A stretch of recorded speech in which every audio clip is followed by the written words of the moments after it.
Parents and teachers are fired up about education in Texas, and they're concerned about more than just underfunding and over-testing.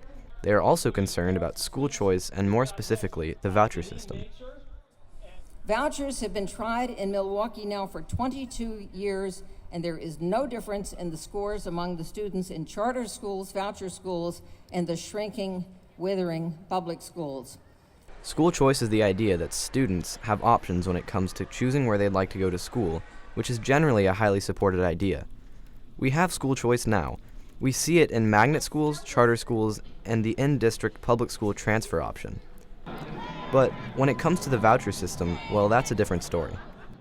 Vouchers allow parents to use public money that would have been used to fund their children in a public school and use that allotment to send their kids to a private school. Peter Price, principal at O. Henry Middle School, explains that even without vouchers, systems are currently in place to allow students to leave a school that has been declared failing for 2 years in a row. In one sense, you want to give parents the option to leave a, quote, failing school. On the other hand, when you give those students the option, typically you're taking the strongest students from those schools and then sending them over to typically even stronger schools. So the schools that they left become weaker. People advocating for the voucher system, such as Bob Schoolfield, believe it would personalize education for parents who don't believe that their neighborhood school is adequate. You have a public school. They're supposed to meet everyone's needs. But the fact is that kids' needs differ. There's kids that are more interested in auto mechanics or something like that, and then there's others that want to be lawyers. And so you have all these needs, and they're going to the same place. However, people against vouchers such as Alan Weeks believe that with more help from state funds, every neighborhood school can be a great school. I think every zip code can have a great school. Reagan High School was in the trash bin 5 years ago. People couldn't say anything good about it.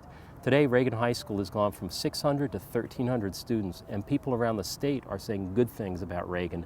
And that's just because the neighborhood got in here and we worked with the district and we said we're not going to give up, we're going to get the right programs in here, we're going to make it work. That's what Texas needs to focus on right now, not on these, I think, money-making options that outsiders basically are bringing in. And vouchers, I think, is in that. The new chairman of the Senate's Public Education Committee, Dan Patrick, who is a Republican from Houston, has made it a top priority for his agenda this session to pass school choice reform in the state. Dan Patrick, he's in a very powerful position. He's in a position to negotiate with the House. In other words, if the House wants any education legislation to get through the Senate, they got to go talk to him. Make sure you made a note of both of those. Even if Dan Patrick were to introduce legislation providing vouchers, he might run into a bit of a problem. Because a lot of these private schools, they're good schools, but a lot of them are religious schools. And so the idea that public funds are being used to fund religious schools, has constitutional implications. I have mixed feelings about the voucher program. If serving the children first is what education is all about, then what do the children think of all this?